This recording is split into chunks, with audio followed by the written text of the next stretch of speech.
اعوذ باللہ من الشیطان الرجیم بسم اللہ الرحمن الرحیم الحمد للہ رب العالمین والصلاة والسلام علی اشرف الانبیاء والمرسلین وآلہ الطیبین الطاہرین۔ اعوذ باللہ من الشیطان الرجیم یا ایہا الناس ضرب مثل فاستمعوا له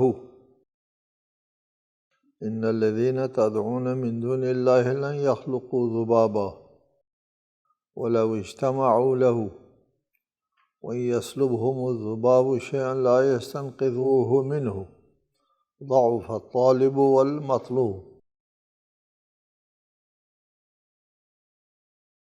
اے لوگو، ایک مثال دی جاتی ہے، سنو اسے سنو۔ اللہ کے سوا جن معبودوں کو تم پکارتے ہو وہ ایک مکھی بنانے پر بھی قادر نہیں ہے، خواہ اس کام کے لیے وہ سب جمع ہو جائیں، اور اگر مکھی ان سے کوئی چیز چھین لے تو یہ اس سے اسے چھڑا بھی نہیں سکتے۔ طالب اور مطلوب دونوں ناتواں ہیں۔ ارشاد ہوا یا ایھا الناس ضرب مثل، اے لوگو ایک مثال دی جاتی ہے، فاستمعوا، اس کو سن لو، فاستمعوا لہ، اسے سن لو۔ اس آیت کے شان نزول میں بتاتے ہیں کہ قریش والوں نے اپنے بتوں کے اوپر مسک و عنبر ملا کرتے تھے، اس پر ملتے تھے، تو اللہ تعالیٰ نے ایک سرخ رنگ کی مکھیوں کو روانہ کیا کہ وہ ان کے جو عنبر جو وہ ملتے ہیں ان کو چاٹ کر کے ختم کر دیں۔ تو اس سلسلے میں یہ آیت نازل ہوئی۔ اس میں ارشاد فرمایا ان الذین یدعون من دون اللہ لن یخلقوا ذبابا، جن کو تم اللہ کو چھوڑ کر پکارتے ہو وہ ایک مکھی کو بھی خلق نہیں کر سکتے۔ مکھی کا خلق کرنا، مکھی جو ہے وہ ایک حقیر چیز ہے مکھی، لیکن اس کا خلق کرنا حقیر نہیں ہے، اس میں حیات ہے، اور ایک نظام حیات کا حامل ہے مکھی۔ اس کے پاس دماغ ہے، اس کے پر ہے، اس کا ارادہ ہے، اس کے مطابق وہ پر ہلاتی ہے، بیٹھتی ہے، چوستی ہے اعضاء۔ وہ اس کے پاس حیات ہے، اس کے پاس ارادہ ہے، وہ ایک مستقل وجود ہے۔ مکھی حقیر ہے لیکن اس کا خلق حقیر نہیں ہے، حیات ہے اس میں۔ کسی چیز میں حیات کا وجود میں لے آنا، حیات دینا کسی کو، یہ کوئی نہیں کر سکتا، خواہ مکھی ہو یا اس سے بھی کمتر کوئی کیڑا ہو، اس سے بھی ناچیز، حیات ہے اس کے اندر، وہ حیات نہیں دے سکتا۔ کوئی بھی تمہارے معبودوں میں سے کوئی معبود جو ہے وہ حیات نہیں دے سکتا، خواہ وہ مکھی کی حیات ہی کیوں نہ ہو، یا مکھی سے کمترین چیز کی مثال ہے، اس کی حیات کیوں نہ ہو، وہ حیات نہیں دے سکتے۔ جس کے تم پوجا کرتے ہو حیات نہیں دے سکتے۔ پھر فرمایا صرف یہی نہیں کہ وہ حیات نہیں دے سکتے، مکھی کو خلق نہیں کر سکتے، مکھی کو وجود میں نہیں لا سکتے تمہارے معبود۔ صرف یہ نہیں بلکہ وہ مکھی اگر اس سے کوئی چیز سلب کرے تو وہ اس سے چھڑا بھی نہیں سکتے، یعنی مکھی کا خلق کرنا تو دور کی بات ہے، ایک مکھی کا مقابلہ بھی نہیں کر سکتے، بے بس ہے تمہارے معبود، وہ تمہاری کیا مدد کرے گا؟ تم اس کی پوجا کرتے ہو اپنے زندگی کے لیے، اپنے معیشت کے لیے، اپنی روزی کے لیے، اپنی سعادت خوش بختی اور کامیابی کے لیے ان کے پاس جاتے ہو جو خود ایک مکھی کے مقابلے میں کچھ نہیں کر سکتے۔ لا يخلقوا ذبابہ وَلَوْ اجْتَمَعُوا لَهُ، یہ تمام بت جو ہے وہ جتنے بھی ہیں سب جمع ہو جائیں، وہ جمع ہونے کی پوزیشن میں بھی تو نہیں ہے، اسے لو جو ہے وہ اس کے لیے ہے، ناممکن چیز، ایک محال چیز کا فرض محال ہے۔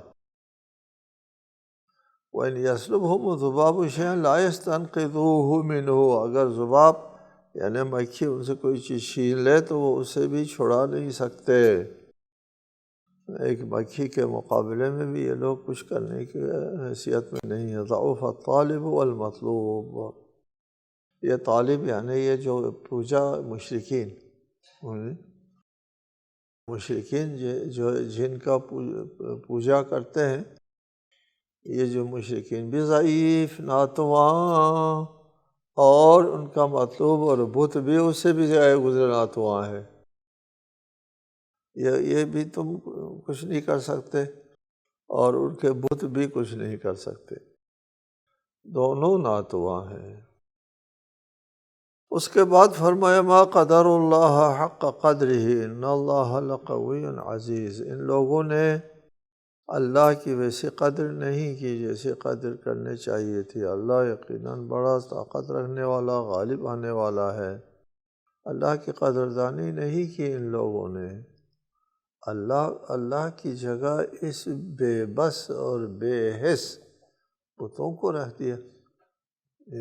یہ لوگ کہتے ہیں کہ بشر اس قابل نہیں ہے کہ اللہ کی نمائندگی کرے، ان پر وحی نازل ہو، اللہ کی طرف سے رسول بن جائے، لیکن ان بتوں کو معبود بنانے کے قابل سمجھتے ہیں۔ انسان اس قابل نہیں ہے اللہ کی طرف سے پیغمبر بن جائے، پیغام لانے والا بن جائے، لیکن بے حس بت یا پتھر اس قابل ہے اس کے پوجا کیا جائے۔ ما قدر اللہ کا قدر، یہ اللہ کی یہ قدردانی کی کہ ان بتوں کے برابر میں رکھ دیا اللہ تعالیٰ کو۔ کائنات، کل کائنات اللہ تعالیٰ کے قبضے میں ہے۔ لہو ملک السماوات والارض بیدہ ملکوت کل شیء، ہر شے کی بادشاہت اس کے ہاتھ میں ہے۔ یہ اس کو چھوڑ کر اس کے پاس جاتے ہیں جس کے ہاتھ میں کوئی شے نہیں ہے، کوئی چیز نہیں ہے۔ اللہ کی ان لوگوں نے قدردانی نہیں کی۔ اللہ یصطفی من الملائکۃ رسلا ومن الناس ان اللہ سمیع بصیر، اللہ فرشتوں اور انسانوں میں سے پیغام پہنچانے والے منتخب کرتا ہے، اللہ یقیناً خوب سننے والا، خوب دیکھنے والا ہے۔ اللہ برگزر کرتا ہے، انتخاب کرتا ہے فرشتوں میں سے اور ومن الناس لوگوں میں سے، پیغام رسان، پیغامبر، رسول بناتا ہے اللہ تعالیٰ، فرشتوں کو رسول بناتا ہے کہ اللہ تعالیٰ کی طرف سے وحی لے کر کے انسان کے قلب پر نازل ہوتے ہیں، اور پھر ومن الناس لوگوں سے بھی کچھ لوگوں کو اللہ رسول بناتے ہیں۔ اور ان اللہ سمیع بصیر، یہ مشرکین کے رد میں ہے کہ اللہ انسانوں کو بھی رسول بناتا ہے جسے فرشتوں کو رسول بناتا ہے۔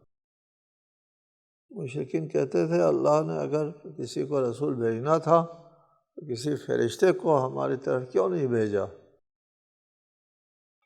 انسان جو ہے وہ اللہ کی طرف سے پیغمبر بننے کے قابل نہیں ہے، کوئی فرشتہ آ جاتا تو اللہ تعالیٰ نے فرمایا کہ ہم فرشتوں کو بھی رسول بناتے ہیں اور انسانوں کو بھی رسول بناتے ہیں۔ اللہ اور رسول کے درمیان میں پیغام پہنچانے والے فرشتے ہوتے ہیں، اور لوگوں کے درمیان پیغام پہنچانے والے انسان ہوتے ہیں، کہ وہ انسانوں کے اندر بود و باش کرتے ہیں، ان کی طرح رہن سہن کرتے ہیں، اور ان کی طرح جو ہے وہ مسائل، مشکلات کا مقابلہ کرتے ہیں، وہ لوگوں کی رہنمائی کر سکتے ہیں۔ اور اگر انسانوں سے بالاتر ہو، ان کی مشکلات و مسائل سے بالاتر ہو، تو لوگ اس کی بات سنیں گے، خود کے لیے کوئی ضرورت نہیں ہے، ہم کو حکم دیتا ہے یہ پرہیز کرو، یہ کرو، یہ نہ کرو۔ یہ اس لیے اللہ تعالیٰ انسان کو انسانوں کے درمیان میں رسول بھیج کر کے یہ ایک اسوہ قائم کرتا ہے۔ لقد کان لکم فی رسول اللہ اسوۃ حسنہ، یہ ان لوگوں کے لیے نمونۂ عمل پیش کرتا ہے انسانوں کو رسول بھیج کے۔ یعلم ما بین ایدیہم وما خلفہم وإلی اللہ ترجع الامور، جو ان کے سامنے ہے اور جو ان کے پیچھے ہے اسے سب کا علم ہے، اور سب معاملات کی برگش اللہ کی طرف ہے۔ پہلے بھی بتایا اللہ تعالیٰ کا علم حضوری ہوتا ہے، سب چیزوں کا اللہ تعالیٰ کو علم ہے حضوراً نہ حصولاً۔ علم حصولی نہیں ہوتا، اللہ کا علم کسبی نہیں ہے، اللہ کا علم حضوری ہے، جس طرح ہمارے لیے اپنے وجود کے اوپر علم جو ہے وہ علم حضوری ہے۔ ہر چیز کا علم اللہ تعالیٰ کے پاس حضوراً موجود ہے۔ یا ایھا الذین آمنوا ارکعوا واسجدوا واعبدوا ربکم وافعلوا الخیر لعلکم تفلحون۔ اے ایمان والو، رکوع کرو اور سجدہ کرو اور اپنے پروردگار کی عبادت کرو، نیز نیک عمل انجام دو، امید ہے کہ اس طرح تم فلاح پا جاؤ۔ ایمان والوں کے لیے حکم ہے، یا ایھا الذین آمنوا، رکوع کرو سجدہ کرو۔ جہاں رکوع اور سجدے دونوں کا ذکر آتا ہے وہاں مراد نماز ہوتی ہے، یعنی نماز پڑھو، چونکہ نماز رکوع اور سجدے کے اوپر مشتمل ہے۔ اس کے بعد فرمایا وَاعْبُدُوا رَبَّكُمْ، اپنے رب کی عبادت کرو، نماز پڑھو اور عبادت کرو۔ عبادت جو ہے اس کا دائرہ نماز سے بھی وسیع ہے۔ وَاعْبُدُوا یعنی عبادت کرو میں سجدہ کرو اور رکوع کرو بھی شامل ہے۔ عبادت میں سجدہ اور رکوع یعنی نماز شامل ہے۔ وَافْعَلُوا الْخَيْرَ، اچھے کام کیا کرو۔ اچھے کام کرنے میں یہ اس کا دائرہ ان دونوں سے وسیع ہے، نماز سے اور عبادت سے بھی وسیع ہے۔ یعنی اسے وَافْعَلُوا الْخَيْرَ میں عبادت بھی ہے، نماز بھی ہے۔ اور اگر آپ کوئی اسپتال بناتے ہیں، راستہ بناتے ہیں، پل بناتے ہیں اور غریبوں کو کھانا کھلاتے ہیں، کپڑا دیتے ہیں، تو یہ فعل خیر ہو گیا، فعل خیر ہو گیا۔ اور یہ اللہ کی عبادت بھی ہے، یہ فعل خیر بھی ہے، عبادت بھی ہے۔ فرمایا کہ ایمان والوں کے لیے یہ تین چیزیں جو ہے وہ ہونا چاہیے کہ وہ نماز پڑھیں، عبادت کریں۔ وَاعْبُدُوا رَبَّكُمْ، اور پھر اس میں فرمایا اپنے رب کی عبادت کرو۔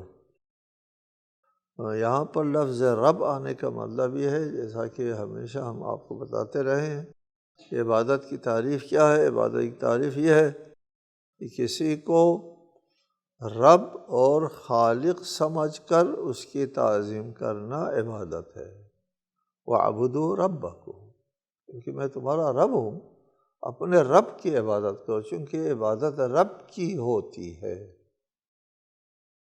جو رب نہیں ہے اس کی عبادت نہیں ہوتی، وہ عبادت نہیں ہے، وہ شرک ہے۔ اس کے بعد فرمایا وَجَاهِدُوا فِي اللَّهِ حَقَّ جِهَادِهِ هُوَ اجْتَبَاكُمْ وَمَا جَعَلَ عَلَيْكُمْ فِي الدِّينِ مِنْ حَرَجٍ مِلَّةَ أَبِيكُمْ إِبْرَاهِيمَ هُوَ سَمَّاكُمُ الْمُسْلِمِينَ مِنْ قَبْلُ وَفِي هَذَا لِيَكُونَ الرَّسُولُ شَهِيدًا عَلَيْكُمْ وَتَكُونُوا شُهَدَاءَ عَلَى النَّاسِ فَأَقِيمُوا الصَّلَاةَ وَآتُوا الزَّكَاةَ وَاعْتَصِمُوا بِاللَّهِ هُوَ مَوْلَاكُمْ فَنِعْمَ الْمَوْلَى وَنِعْمَ النَّصِيرُ۔ فرمایا وَجَاهِدُوا فِي اللَّهِ حَقَّ جِهَادِهِ، راہ خدا میں جہاد کرو جو جہاد کرنے کا حق ہے۔ اس نے تمہیں منتخب کیا ہے اور دین کے معاملے میں تمہیں کسی مشکل سے دوچار نہیں کیا ہے۔ یہ تمہارے باپ ابراہیم کا دین ہے، اسی نے تمہارا نام مسلمان رکھا، اس قرآن سے پہلے اور اس قرآن کے میں بھی، تاکہ یہ رسول تم پر گواہ رہے اور تم لوگوں پر گواہ رہو، لہٰذا نماز قائم کرو اور زکوٰۃ دیا کرو اور اللہ کے ساتھ متمسک رہو، وہی تمہارا مولا ہے، سو وہ بہترین مولا اور بہترین مددگار ہے۔ وجاہدوا فی اللہ حق جہادہ، اللہ کے راستے میں جہاد کا حق ادا کرو۔ جہاد بذل الوسع، اپنی سی کوشش اور سعی کرنا ہوتا ہے فی اللہ، اللہ کے بارے میں جہاد کرو۔ جہاد بالنفس ہوتا ہے، جہاد بالمال ہوتا ہے، اور اس میں ہر تمام قسم کی جہاد موجود ہے۔ راہ خدا میں جہاد کرو، اور اس کے بغیر تمہارے لیے کامیابی نہیں ہے۔ جہاد کے بغیر، سعی اور کوشش کے بغیر، ہاتھ پر ہاتھ دھر کے بیٹھو تو اللہ تعالیٰ تمہارے ساتھ کچھ نہیں کرے گا، آپ کو پہل کرنا ہوتا ہے۔ اِنَّ وَالَّذِينَ جَاهَدُوا فِينَا لَنَهْدِيَنَّهُمْ سُبُلَنَا، جو ہماری راہ میں جہاد کرتے ہیں ان کو ہم اپنے راستے دکھاتے ہیں، نہیں کرتے ہیں نہیں دکھاتے۔ اس کا مفہوم یہ ہے وَاجْتَبَاكُمْ، اس نے تم کو برگزیدہ کیا ہے، انتخاب کیا ہے اس مقدس ترین کام کے لیے، جہاد۔ جہاد بالنفس ہر زمانے میں آپ کے معاشرے اور آپ کے زمانے کے مطابق جہاد ہوا کرتا ہے۔ رسالت مآب کے زمانے میں کفار اور مشرکین کے ساتھ لڑنے کو جہاد کہتے ہیں، اور جہاد بالنفس یا جہاد بالمال، اور اس میں جہاد جو ہے وہ مسلمانوں کے لیے عزت ہے۔ جہاد کے بغیر مسلمانوں نے مقام نہیں، کامیابی حاصل نہیں کی۔ وَاجْتَبَاكُمْ، تم کو اللہ تعالیٰ نے اس مقدس فریضے کے لیے، اس سعادت کے لیے منتخب کیا ہے، جہاد کے لیے۔ راہ خدا میں سعی کرو، کوشش کرو، جہاد کرو۔ وَمَا جَعَلَ عَلَيْكُمْ فِي الدِّينِ مِنْ حَرَجٍ، اللہ نے تمہیں دین کے بارے میں مشکلات میں مبتلا نہیں کیا ہے۔ جہاد کرو کا مطلب یہ نہیں کہ تم سے جو نہیں ہو سکتا ہے وہ کرو، جو تمہارے لیے ناممکن ہے وہ کرو، جو تمہارے لیے ناقابل تحمل ہے، مشقت ہے، قابل تحمل نہیں ہے وہ کرو، نہیں ہے۔ اللہ نے اس دین میں تمہارے لیے کوئی عسر و حرج باقی نہیں رکھا ہے۔ ہمارے ہاں اصول الفقہ میں قاعدہ لا حرج ہے، ایک قاعدہ کلیہ ہے کہ عسر و حرج لازم آنے کی صورت میں وہ حکم اٹھ جاتا ہے، حکم نہیں رہتا۔ یہاں پر ایک بحث ہے، بہت طویل بحث ہے، آج آ جائے گی۔ لوگ کہتے ہیں آپ کی شریعت جو ہے وہ ثابت ہے، معاشرہ متغیر ہے، اور متغیر معاشرے کے لیے ثابت احکام کس طرح قابل عمل ہے، کس طرح نافذ ہوگا؟ ایک معاشرہ متحول و متغیر ہو اور آپ کے احکام لا متغیر ہو، اس میں تغیر و تبدیلی نہیں آتی۔ ہر وقت کے لیے ایک حکم، ہر شخص کے لیے ایک حکم، ہر زمانے کے لیے ایک حکم۔ یہ کیسا ہوتا ہے؟ زمانہ بدلتا ہے، شخص کی حالات بدلتا ہے۔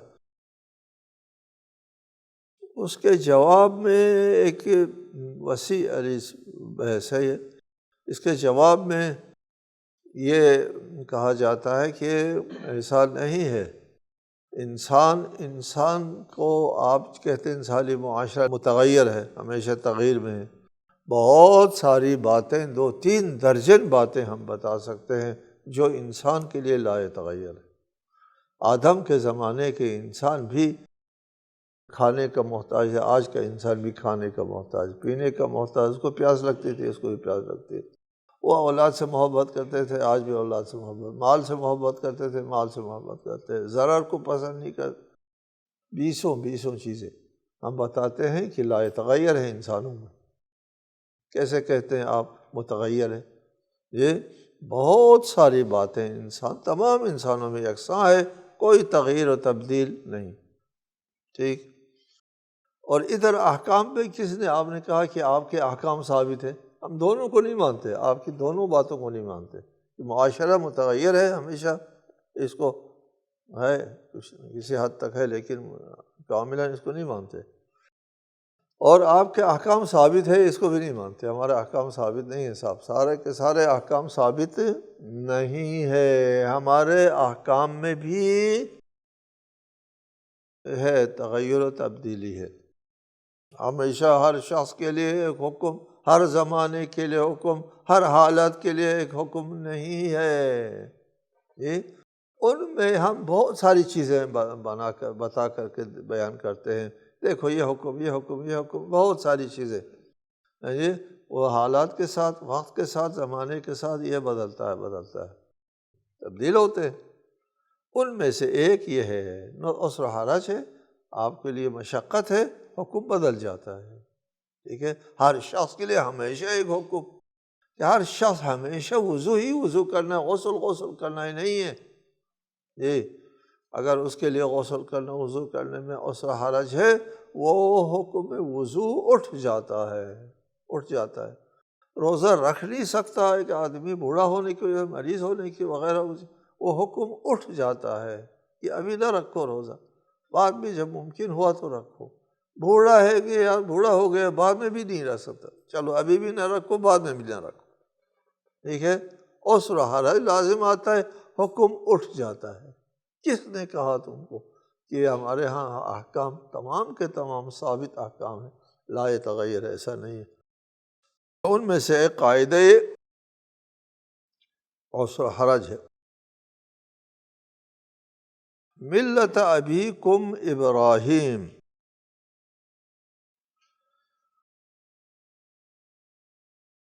یہ تمہارے باپ ابراہیم کا دین ہے۔ هو سماکم المسلمین، ابراہیم نے تمہارا نام مسلمان رکھا ہے۔ حضرت ابراہیم کے زمانے سے لے کر آج تک جو بھی دین ابراہیمی میں آتے ہیں ان سب کا نام مسلمان ہے۔ صرف نہیں پیغمبر آخر زمان آیا تو یہ مسلمان ہے اور یہ نصارہ ہے اور یہ یہود ہے، یہ تم لوگوں نے اپنے اپنے نام رکھے ہیں، سب کو اللہ تعالیٰ نے حضرت ابراہیم کے ذریعے مسلمان نام رکھا ہے۔ وہ سماکم المسلمین من قبل، اس قرآن کے نازل ہونے سے پہلے کے لوگوں کو بھی مسلم کہتے تھے، وفی ہذا، اس قرآن کے نازل ہونے کے بعد بھی مسلم کہتے ہیں۔ مسلمان جو ہے وہ ابراہیم کا تعین کردہ نام ہے، تمام ادیان کا نام ایک ہے، مسلمان۔ وہ سماکم المسلمین، ابراہیم نے تمہارا نام مسلمان رکھا ہے، من قبل، اس قرآن کے نازل ہونے سے پہلے، وفی ھذا، اس قرآن، لیکون الرسول شہیدا علیکم وتکونوا شہداء علی الناس، یہ تم کو اللہ تعالیٰ نے مسلمان نام رکھا ہے، جب تم مسلمان ہو جاؤ گے، اسلام قبول کرو گے، اسلام کے احکام اور حدود کے اوپر عمل پیرا ہوں گے، تو اس وقت لیکون الرسول شہیدا علیکم، رسول تم پر گواہ ہوں گے، یہ رسول تم پر گواہ ہوں گے، کہ ہر قوم کا رسول اس قوم کے اوپر گواہ ہے۔ چنانچہ ہمارا رسول ہمارے لیے گواہ ہے۔ اس پر پہلے بھی بات ہو گئی کہ رسول ہمارے پاس گواہ ہوتے ہیں، اور ہمارے اعمال گواہ اس کو کہتے ہیں جو اپنے چشمدید واقعہ بیان کرے، انہوں نے خود واقعہ ہوتے ہوئے دیکھا ہو تو وہ گواہ ہوتا ہے، نہیں دیکھا ہو تو وہ گواہ نہیں ہوتا۔ شاہد کس کو کہتے ہیں؟ گواہ کو شاہد کہتے ہیں۔ شاہد کس کو کہتے ہیں؟ شہود، حاضر ہونے والے کو شاہد، حضور حاضر ہونے والا۔ ایک شخص کسی کے عمل کے انجام دہی کے وقت حاضر نہیں ہے، وہ کیسے گواہی دے گا؟ وہ شاہد نہیں ہے، وہ حاضر نہیں ہے۔ اگر وہ گواہ ہے تو پھر حاضر ہوگا۔ قرآن کہتا ہے لیکن الرسول شہیدا علیکم، رسول تمہارے اوپر گواہ ہو جائے، رسول شاہد ہو جائے، یعنی حاضر۔ اس کا مطلب یہ ہے کہ رسول ہمارے اعمال کے شاہد ہیں، شاہد یعنی حاضر، چاشمدید، گواہ، کہ ہمارے اعمال کا مشاہدہ کرتے ہیں۔ ہمارے احادیث میں موجود ہے کہ ہمارے اعمال رسالت مآب کی خدمت میں، ہمارے ائمہ کی خدمت، جو حجت خدا ہے اس وقت ہم پر، زمین میں اللہ کی حجت ہے، ان کے سامنے ہمارے اعمال پیش ہوتے ہیں اور اعمال کا مشاہدہ کرتے ہیں، کل قیامت کے دن گواہی دیں گے۔ لیکن الرسول شہیدا علیکم، کہ رسول تم پر گواہ بن جائے۔ وَتَكُونُوا شُهَدَاءَ عَلَى النَّاسِ، اور تم لوگوں کے اعمال پر گواہ بن جاؤ۔ یہ کون ہے؟ یہ تم، وَتَكُونُوا، تم گواہ بن جاؤ۔ کیا اس کا مخاطب جو ہے وہ ساری امت ہے؟ تمام مسلمان جو ہے وہ گواہ ہے۔ تمام مسلمان اگر گواہ ہے علی الناس، پھر ناس کون ہے؟ علی الناس، تم سب لوگ گواہ ہو علی الناس، سب لوگوں پر، ایسا تو نہیں ہو سکتا۔ اس کا مخاطب اگر تمام امت ہے تو لہٰذا امت کا ایک گروہ کی طرف اشارہ ہے۔ سورہ بقرہ میں بھی یہ آیت آئی تھی، وہاں تفصیلاً ہم نے بحث کی ہے۔ وَتَكُونُوا شُهَدَاءَ عَلَى النَّاسِ وَجَعَلْنَاكُمْ أُمَّةً وَسَطًا، تم کو ہم نے امت وسط بنا دیا ہے۔ وہاں پر ذکر ہوا کہ امت وسط کون ہے؟ کہ وہ رسول تم پر گواہ ہو اور تم لوگوں پر گواہ ہو۔ رسول کے اور لوگوں کے درمیان میں آنے والے یہ ہستیاں جو ہے وہ امت وسط ہیں، اور ان ہستیوں کو بھی اللہ تعالیٰ نے شاہد بنایا ہمارے اعمال کا، چونکہ وہ ہمارے زمانے کے حجت ہوتے ہیں۔ ہمارے موقف کے مطابق، ہمارے روایات اور احادیث کے مطابق جو ہے یہ تکون شہداء علی الناس جو ہے وہ ہمارے ائمہ ہیں جو حجت خدا ہے ہم پر۔ فَأَقِیمُوا الصَّلَاةَ وَآتُوا الزَّکَاةَ وَاعْتَصِمُوا بِاللَّهِ هُوَ مَوْلَاکُمْ، پس اگر ایسا ہے کہ تمہارے اعمال کی گواہی دینا ہے، تم کو پیش ہونا ہے، حساب کتاب دینا ہے، تو فَأَقِیمُوا الصَّلَاةَ، نماز قائم کرو۔ اس سے ایک اہم ترین بات سامنے آتی ہے کہ جہاد کرو، جہاد کا حق ادا کرو۔ مسلمان تم کو حضرت ابراہیم نے نام رکھا ہے تاکہ رسول تم پر گواہ ہو اور تم لوگوں پر گواہ ہو۔ فَأَقِیمُوا الصَّلَاةَ، نماز قائم کرو، چونکہ تمہاری اس نماز کی گواہی دینا ہے، شہادت دینا ہے، اور اس نماز کے ذریعے تم لوگ فلاح پا سکتے ہو۔ فَأَقِیمُوا الصَّلَاةَ وَآتُوا الزَّکَاةَ، نماز قائم کرو اور زکوٰۃ دیا کرو۔ وَاعْتَصِمُوا بِاللَّهِ، اللہ کے ساتھ متمسک رہو۔ وہ مولاکم، وہی تمہارے اوپر جو ہے وہ مولا ہے، اللہ کی حاکمیت ہے تم پر۔ وَنِعْمَ الْمَوْلَىٰ وَنِعْمَ النَّصِيرُ، وہ بہترین حاکم ہے اور بہترین مددگار ہے۔ یہاں پر ایک قابل توجہ نکتہ یہ ہے کہ ان تمام باتوں کے بعد نتیجے کے طور پر فا کو فائے تفریع کہتے ہیں، نتیجے کے طور پر فَأَقِیمُوا الصَّلَاةَ، پس نماز قائم کرو۔ اگر بات ایسی ہے کہ تمہاری گواہی، تمہارے بارے میں گواہی دینا ہے، تمہارے اعمال کی گواہی دینا ہے، تمہارا حساب کتاب لینا ہے، تو پھر نماز پڑھو۔ بہت اہم ہے، اگر تم کو حساب کتاب دینا ہے تو پھر نماز پڑھو۔ اس سے آپ کو یہ مطلب صاف ملتا ہے کہ سارے حساب کتاب جو ہے وہ اس کا معاملہ نماز کے ساتھ مربوط ہے۔ چنانچہ حدیث نے اس کی تفسیر کی ہے، نماز دین کا ستون ہے، ان قبلت قبل ما سواها وان ردت رد ما سواها۔ نماز دین کا ستون ہے، نماز قبول ہے، باقی اعمال قبول۔ اگر نماز قبول نہیں ہے، باقی کوئی عمل قبول نہیں ہے۔ نماز پڑھتا ہے انسان اور قبول نہیں ہے تو بالکل نہیں پڑھتا ہے تو اس کا تو حساب کتاب سے ربط نہیں، وہ یہاں حساب کتاب کے لیے نہیں آئے گا، وہ سیدھا سیدھا چلا جائے گا جہنم، اعاذنا اللہ من ذلک۔